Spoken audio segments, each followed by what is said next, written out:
Dr. Hyla, if you could tell us how you got here. I'm medically trained. I went to medical school, University of Toronto School of Medicine, and I'm trained just like all conventional doctors. Did an internship, rotating internship at County Hospital, and then did a residency in psychiatry.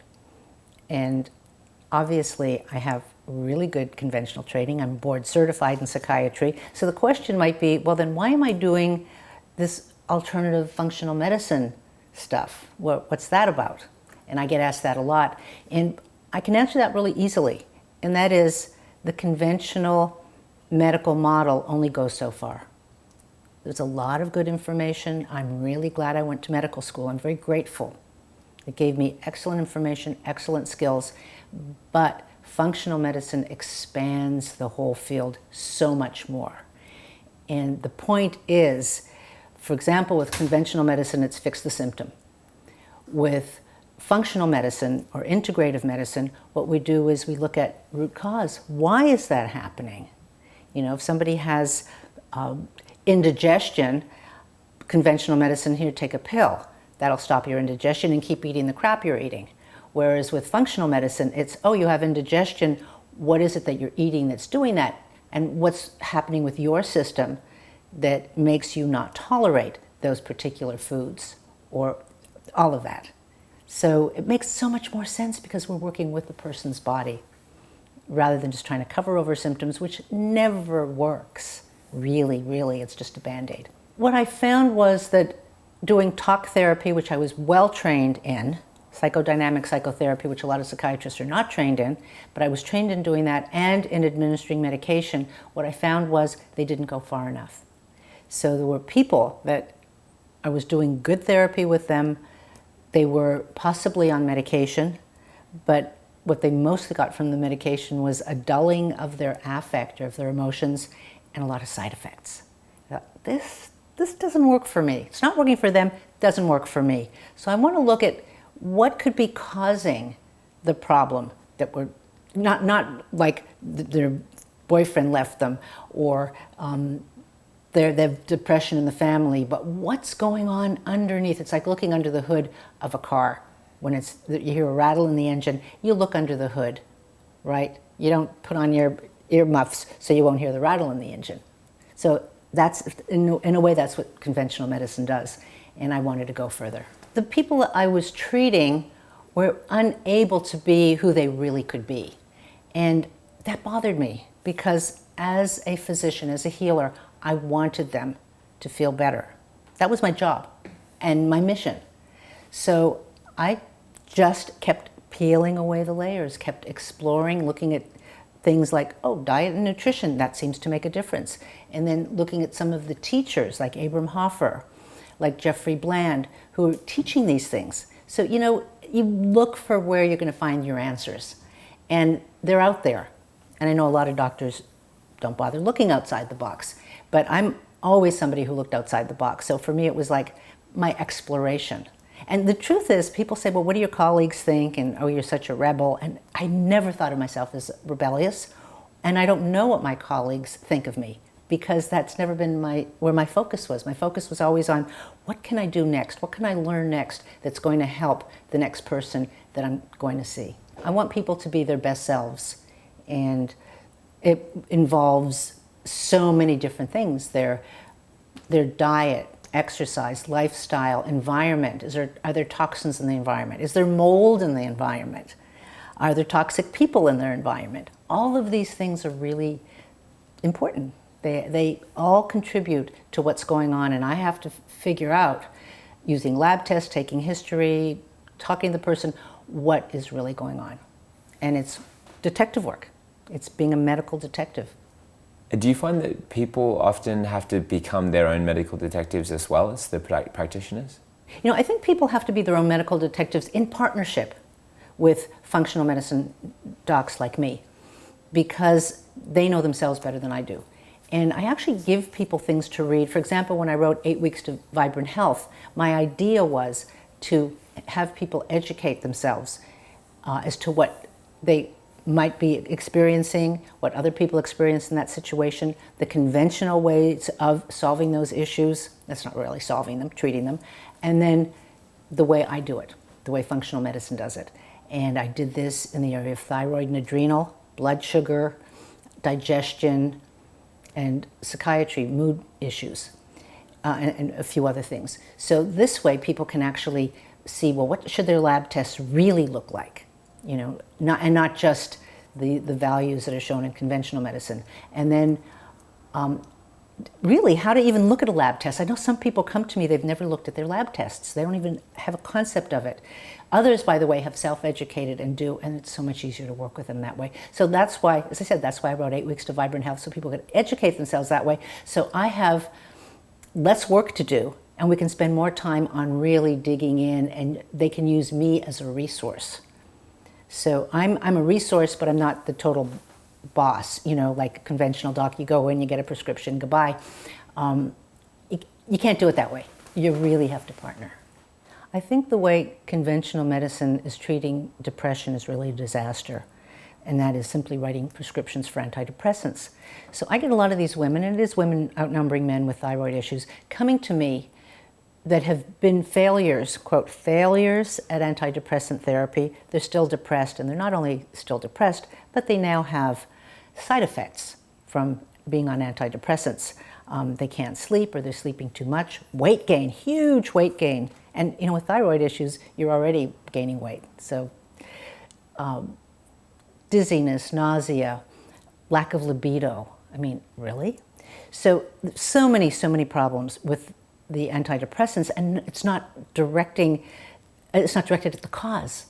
So when I see them, what I do is actually, using an automobile analogy, is I look under the hood. Like, what's going on there? You know, giving an antidepressant is simply a Band-Aid. Can you tell me the connection between bipolar disorder and thyroid disease? So often I have women coming to me who are on a load of medication, psychiatric medication, because they've been diagnosed as having bipolar disorder. So when you're diagnosed with bipolar, and I can tell that they've been diagnosed because they are on an antidepressant, an antipsychotic, a mood stabilizer, and possibly a stimulant. And this is like the cocktail that's automatic when you're bipolar. And what's so sad is, first of all, it's not working. The medications aren't working, and they're complaining. The women are complaining of feeling kind of dull. They have other side effects. You know, these drugs have side effects. Weight gain, I mean, 20 pounds just like that. Loss of libido, feeling brain fog, loss of emotional ability. I mean, they don't want to be depressed, but they also want to have some emotions. So that and many more. So I have to say medication has its place sometimes, but not the way it's being used. So I just want to say that parenthetically. So these women diagnosed bipolar on this cocktail of medication that's not working with side effects, and I do a lab test on them.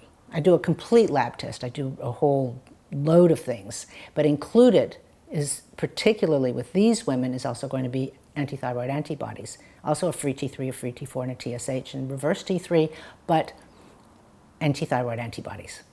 And I will find that these poor women have Hashimoto's thyroiditis, autoimmune thyroiditis, and those medications are not going to work. They're only going to cause side effects. They're going to cause harm to the brain, because they do change your brain. And it's really sad. So we have a double problem here. I have to help them to address their Hashimoto's thyroiditis, and I have to help them wean safely off of the medication, because you can't just stop it. You can't stop medications, and they have to be done usually one at a time. And you have to know which one to do first and how slowly to do it, and everyone's a little different. But I address the thyroid right away, and that already makes a difference.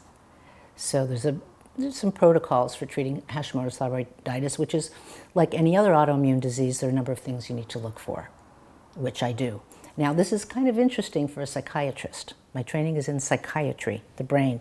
But guess what? The body doesn't stop at the brain. We know that. So I'm basically treating so many different things. You know, hormones, blood sugar. So these women with Hashimoto's may also have blood sugar imbalances. So we need to treat that too. So it's all treated with diet, lifestyle, and certain supplements. And we get them off the meds, and they get normal. What a surprise. because they actually are treated at the root cause. And that is so satisfying. So, and that's why I went into psychiatry, is to truly help people, to really make a difference, not just to write prescriptions and send them home and kind of keep them at a status quo, but to really enhance the quality of their lives. So that's what turns me on. Are you telling me that there are circumstances in which somebody is diagnosed with bipolar disorder when they actually have a thyroid disease? Very often, bipolar is the kind of wastebasket diagnosis given to somebody that has mood swings. Mood swings can be due to blood sugar imbalances, can be due to thyroid disorder, and other causes. And we really owe it to the patient to look more carefully to get the root cause of those mood swings. It's not just, oh, mood swings, we got to fix the brain. Oh, it's a serotonin deficiency or whatever. Now, there may be a serotonin issue. I mean, I still believe that we can affect the neurotransmitters in certain ways, but we need to look at what's really going on. What is the reason why the neurotransmitters aren't working properly? Why isn't the brain working properly? Why isn't the mood working properly? What's going on? And this isn't rocket science, by the way. This is just good medicine. So I have to say, I'm not really practicing like far out medicine. I'm practicing really good medicine that I was really trained to carry out. So I'm happy with what I'm doing. You know, I don't think I'm like far out and weird. I think that I'm encompassing good practice of conventional medicine, but expanding it to really do what we're supposed to be doing. And also do no harm. That's the Hippocratic Oath. Do no harm. And so many of these medications are in fact doing harm. And that's another really big issue that I have, that to be very, very cautious and respectful of what harm you could cause by prescribing the drugs. That's why I'm saying this to my medical colleagues. Be careful. You mentioned people being mistreated, and this word has a dual meaning because you're referring to that in a sense of this person was treated with the wrong thing. Mm-hmm. So mistreated. Mistreated and mistreated. Okay. What do you think? Is it? I mean, is that something? No, you're right. You're absolutely right. They are being treated inadequately or inappropriately, as from a medical standpoint. They are not being treated according to what we really know in medical science, and it is science. I mean, do you think we have all these labs out there that are just created out of nothing? So the lab tests that I do, very often a conventional physician will look at them and say, oh, we don't do that, you know, blah, blah. And they're well researched and they're good. And we help people tremendously by doing these lab tests and getting the results and acting on them. And then mistreating, yes, it's mistreatment. It's mistreatment, it's abuse when someone is given a medication when that's not indicated, when the doctor hasn't looked under the hood and seen what's really going on. If it's a blood sugar imbalance, an infection, a thyroid issue, an adrenal issue, adrenal fatigue, all of these are actually related, and the patient deserves to have the best care possible. Yeah, I think the problem is that the pharmaceutical industry markets to the universities, the medical centers, and ultimately the physicians. And so that is the only game in town. That's standard of care. I know physicians have been censured, for example, for not giving stimulants to kids that have attention deficit disorder, when in fact, if you deal with their diet, take them off sugar, take them off food coloring in some cases for kids that are sensitive, give them a good diet, add in some fish oil, omega-3 fatty acids, add in some dopamine precursors like tyrosine, phenylalanine, which I have in my Focus product, you can get a great result. I mean, I have fooled some schools, you know, by giving children some omega-3 fatty acids, changing their diet, giving them some Focus, which is, as I said, tyrosine, phenylalanine, and a few other things, and the ADD got better, right? So, oh, well, Mrs. Smith, you see, you were right. I was right to recommend that he be on a stimulant. You did the right thing. And she just smiles, because you can't really tell them you're doing natural things, unfortunately. And really what I'm doing, what Isabella's doing, and all of us are educating the public to take charge, to really take charge of their own health and do things the right way. And this is something people can learn. Now, it helps to have a doctor who's on your side. And that's the other thing, is really lecturing to doctors, educating them. And there are more and more doctors learning this kind of medicine, and that's very exciting to me. When I first started over 20 years ago, there weren't that many of us. And now there are conferences all the time, and there are documentaries and programs. So I'm excited. It is really a new time now. I'm really glad to see people transform when sometimes they were pretty hopeless about being able to get out of the pit that they're in. Especially, young people, teenagers, and adolescence is hard enough. So it doesn't have to be made more difficult when you have a medical issue that's undiagnosed, like low thyroid. That's not uncommon in young women. And when that's treated, they become much nicer human beings. And they're not these really difficult adolescents. Their difficulties were coming from their medical problem, from their thyroid issue. The other thing that's really cool is when people come to me and they've given up. And I can tell what's really going on. I'm saying, I know you're feeling really hopeless and, like, is this just one more doctor? I said, but I really get what's going on. And we're going to confirm it with lab tests, but I'm going to start you on these supplements right away. And then we'll see when the lab work comes back, we may need to tweak the supplement program a little. But so often, within a week or so, and I do stay in touch, particularly in the early days after I've given somebody some supplements. When I get a call from them or an email saying, wow, I'm doing so much better. This is amazing. So it's good. It's really important to look at adrenal function. And the way I do it, first of all, when I'm doing lab tests, I always check the DHEA level with a DHEA-S, DHEA-S. And I check cortisol by using a 4-point cortisol saliva test. You test it 4 different times during the day with saliva. You spit in a little tube and send it off to the lab, and you get to see how your cortisol is functioning. Cortisol is our stress hormone, and we need a certain amount of it to function.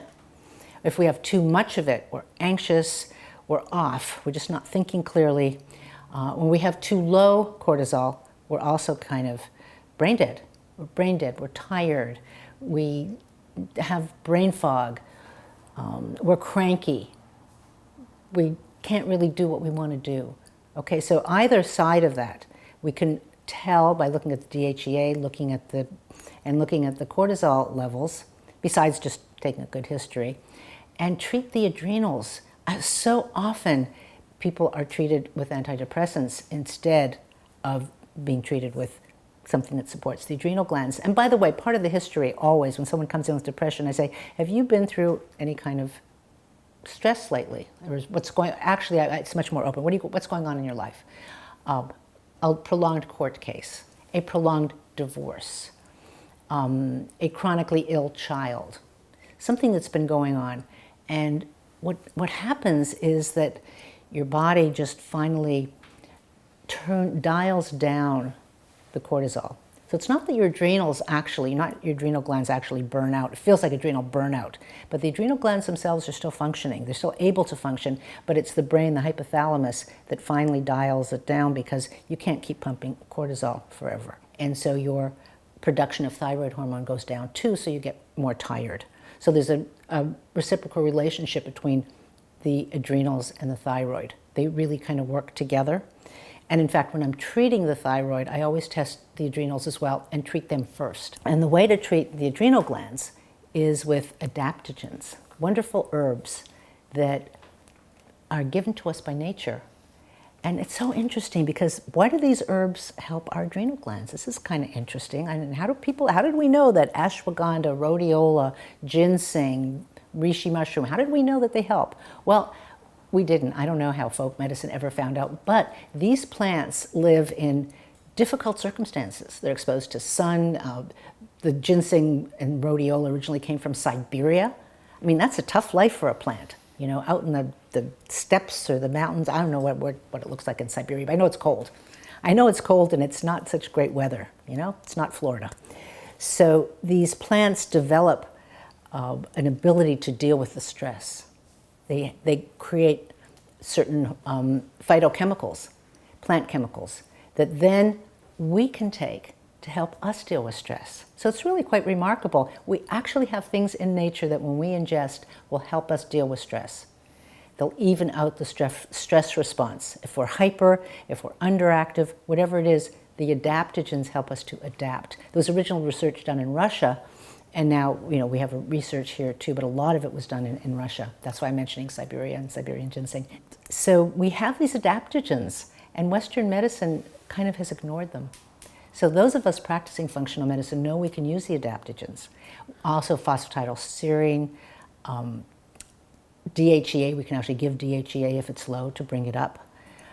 And a number of things we can do. And vitamin C is really important for the adrenal glands. So that's a little recipe.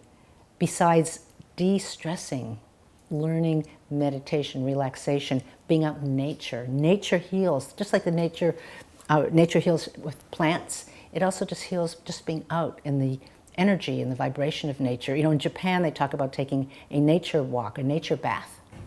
And they give people time off to go out and have a nature bath. The things with plant medicine is that unlike a drug that just has a single focus, silver bullet, plants contain many different compounds. And the compounds work together, first of all, so there's some synergy among the compounds. So you don't want to just isolate one compound out of a plant. And then they work synergistically with many of the systems of the body. They don't just work in one silver bullet way. We have a lot to be grateful for and a lot to learn from nature. There are shamans who actually communicate with the plants to find out what works. And when you go back to ancient times, and actually current times with ancient practices, there's actually communication between these shamans and the plant world, and they'll say, yeah, well, the plants told me that this person needed this plant versus another plant. So it's actually very much in their daily operation. I don't remember the name of the country, but a country in Africa where there was a study done. So they tested young people in Western Europe and in this country. And the microbiome was much more varied. A lot more Firmicutes and Bacteroidetes, more Firmicutes, which is the good stuff. And in the Western style gut, the microbiome was not very good. And these were young people that were eating pizza and whatever the prevailing diet was. Whereas the African group was eating, of course, their traditional natural food. Okay? When they switched, they actually did a switch of diet. There was actually a switch in the microbiome. So the African young people ended up with the bad microbiome. Because it's very adaptable. The microbiome is living. It's our gut, it's that 4 or 5 pounds of gut bacteria that do a tremendous amount in our body and really talk to the brain a lot. And so a lot of our moods have to do with what the bugs in our gut are doing. Yeah, I had this one woman who had been on sertraline for many years and was kind of overweight and still kind of depressed and wanted to get off the medication, but anytime she tried to get off it, had really gotten worse. So she was really afraid to do it, so she stayed on it. And she came to see me, and I did a blood panel on her and discovered that she was a little bit hypothyroid. Not hugely serious, but she was somewhat. And somewhat for anybody can make a lot of difference in how they feel. So the first thing I did was I put her on a low dose of thyroid, and I used natural thyroid, natural desiccated thyroid. So I put her on that, and it was really nice. She called me the next day. She said, hey, it's like someone turned the lights on, which is really cool because she hadn't felt that good in many, many years. She said she'd been on sertraline since she was a teenager, and she was now in her 40s. So she'd been on this antidepressant and SSRI for many, many years and couldn't get off it. And the downside of the SSRIs is weight gain. You can have more anxiety on them, or you can be more sleepy. And then what happens is, or you have an insomnia, in which case you then put on a sleeping pill on top of that. So that's not so good. or a neuroleptic or an antipsychotic like Seroquel. So that's not good. But in her case, her side effects were pretty much weight gain and kind of flat affect, which means she didn't have all her emotions. She just knew she wanted to get off it. So she said she felt really much better on the thyroid, and I gradually took down the Zoloft, and I also was added in some 5-HTP, 5-hydroxytryptophan, which is a serotonin precursor, enhancer. So, and you have to be careful when you're doing this because you don't want to create serotonin syndrome. So she would take the Zoloft in the morning and the 5-HTP in the evening so that they were separated. They should be separated by a couple of hours anyway. So she began to wean herself off the medication with my supervision and gradually add in the 5-HTP to replace it and the thyroid hormone. And we gradually adjusted the thyroid hormone as well. And within a few months, she was off the Zoloft on a nice dose of natural thyroid called Thyroid. And she was happy. She was great. She said, I have my emotions back. I haven't felt this good since, she didn't remember how long it had been, maybe since she was a teenager, before she became depressed. And that was great. And she lost weight because she was finally able to lose weight, not being on the medication, and having her thyroid working properly. She was also a counselor, counseling other people. So I could see how that could inform what she did, understanding the natural ways of healing depression rather than just going right for the medication. Referring someone, say, to a psychiatrist for medication. Now she was able to counsel people about diet, nutrition, and all. Yeah, we also did the diet, nutrition, and lifestyle part, but that's kind of background. The emphasis here, for our purposes, is what I just said.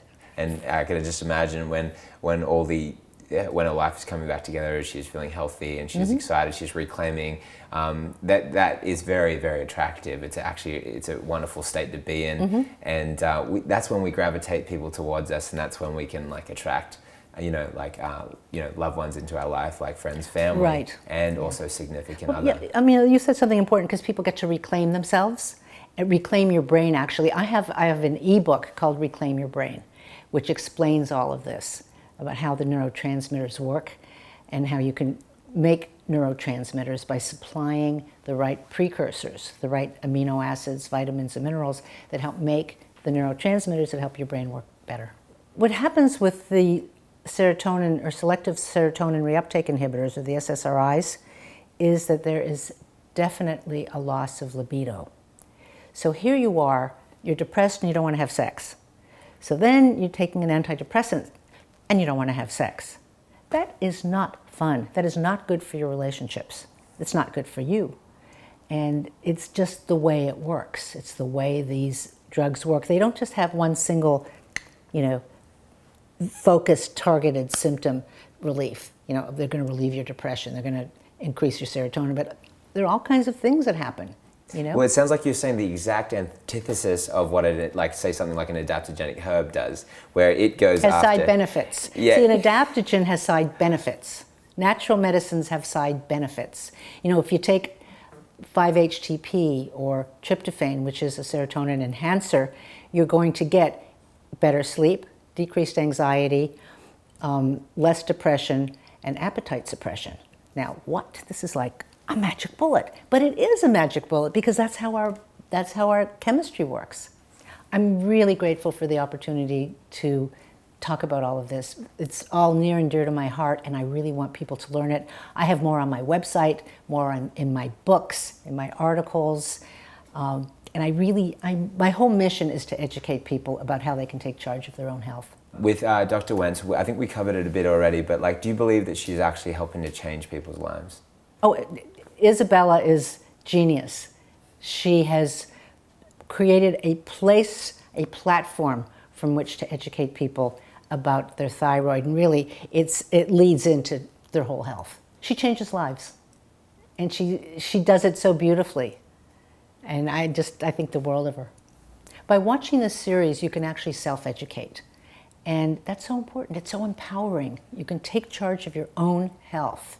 Imagine that. You don't have to be reliant on the professionals, the doctors, but you can actually understand what's going on and really make a difference. My mission that I want to share with you is let's all get healthy together, and don't wait till you get sick. Don't wait till something's out of order. Prevention, lifestyle are extremely important, and you can live a good lifestyle, a healthy lifestyle, and prevent all this from happening.